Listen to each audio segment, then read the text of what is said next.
It actually happened. Kelsey Plum actually got traded. She did get traded before the trade deadline. That was, what is it, 3 p.m. Eastern. It actually, so what? Whoa, man. I was really starting to doubt that it was gonna happen. Man. Was it the 3 p.m. Sunday deadline? We were encroaching on it. We were seeing reports that friggin' the Sparks were asking too much because they had zero leverage. They had absolutely zero leverage, and they were trying to barter and bargain and fleece, and everyone knew that wasn't gonna happen. But the trade, it actually went through. KP going to the Phoenix Mercury for Monica Komakani, a 2027 first round pick, and a 2028 second rounder. Okay. Ooh. And so they get that, and they give up Kelsey Plum, and Kelsey Plum is obviously expiring. The reports were that she was gonna not re-sign with the Sparks. Can I give this a grade yet thus far? What are my initial impressions of this trade thus far? Let's see.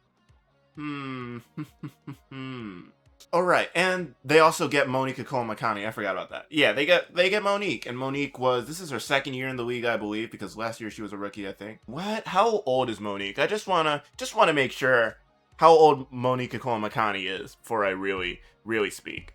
Okay, so Monique is 25.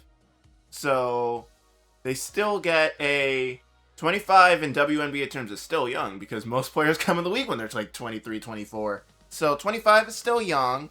I'm not sure how much, though, are they going to look at her for development, though. Because she also, the role that has been carved out for her thus far has been a role player. Then again, you are going to be a role player playing next to Alyssa Thomas, Kalia Copper, Satu Sabwe last year. How do I feel about this for the Phoenix Mercury? I don't love it. This year is, what are the standings saying? What are the standings? Hold up. So right now they're sitting at 11-19 behind the Sparks, behind the Fire, the Sky, and the 7-8 seeds are the Washington Mystics and New York Liberty. Mystics at 16-12, Liberty at 17-13. So there's like kind of a big difference between the 8 and 9 seed. The Chicago Sky are the 9 seed right now, and they're 5.5 games back. So the Phoenix Mercury are further down. So 6 games back. So, in order for, so this is really contingent on, does KP want to stay? Or, so either the Phoenix Mercury have to go on some crazy winning streak to knock out either the New York Liberty or Washington Mystics, or maybe some other team right now in the playoffs goes on a crazy skid to maybe pop in for a playoff appearance this season, but that's kind of unlikely. So they're really, I feel like this is contingent on them re-signing KP. I'm looking over this again, man, and the worst case scenario for the Phoenix Mercury is that would be bleak. That would be a horrible situation, man. The worst case scenario would be you make this trade, KP plays it out this season and they don't make the playoffs, and then she says, I'm out. It's possible, because KP can play the season out and decide if this environment was right, or if the future, if she decides this isn't the place that she wants to spend the next X amount of years on our team. This is just,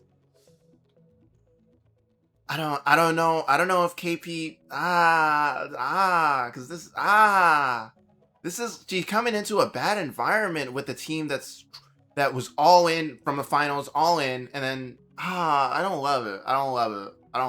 Because this is, okay. Let me look at the other side of this. Because I said other times that the Phoenix Mercury, they need creation juice. And they're not going to get it enough from anyone else on the roster. So you get in one of the best offensive players in the sport. And that way, this is a good move. That is a good move. That is, because you need extra offense. You need another player to really put pressure on an offense, or on a defense rather. So in that way, it's good. But this is an expiring, and you're a bad team right now. You're asking KP, can you save us? And then if she likes what she sees this next half of the season, then that's gonna be the ultimate. It's not going to be the not maybe not going to be the ultimate decider on if she wants to resign in the off season or not. But I'm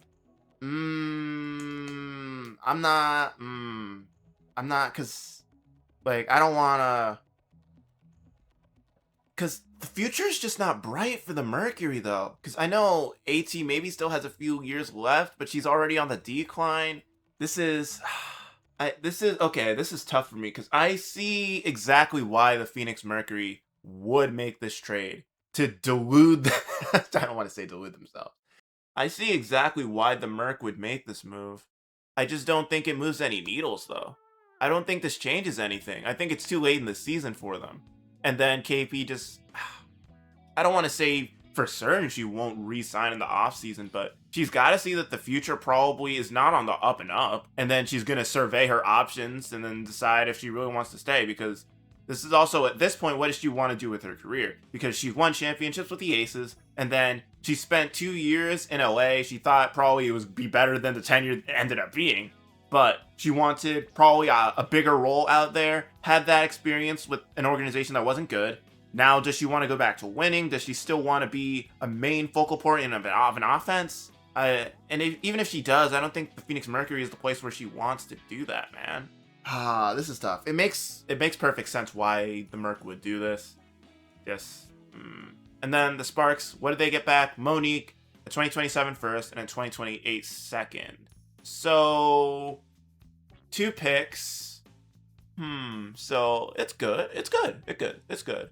It sets them up more so for a rebuilding future, and you still have Cam Brink. Hopefully, she still has more development there that you can see when she plays even more games than she has. NECA on, it's not a retirement tour, but NECA back with the Sparks, so that's like excitement there. You get Monique back. That's a solid player. So I assume now the Sparks are just going full on like tank command. Well, they're not going to go tank commander, but they know they're going to be a bad team. So they embrace being a bad team. This is the return they get. We knew they weren't going to get a crazy package because they had lost all the leverage in the world. So final grades. What would I grade this? I'd say for the Sparks, all things considered, it's decent. Is it decent? I think it's decent. You got a 2027 first, and well, the caliber that a player Kelsey Plum is, and Kelsey Plum honestly does not have the greatest PR, but have we seen what she was doing the first few games of the season? She was awesome. Uber efficient too. Man, this sucks. Man. Kelsey Plum is gonna on the Mercury. They're not good. Well, adding a good player can fix. It might be too late for the Mercury at this point. That's why I don't love it. I say B+ for the Sparks. For the Mercury, it's...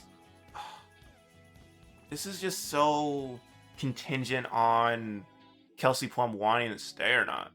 Because if she doesn't stay, then...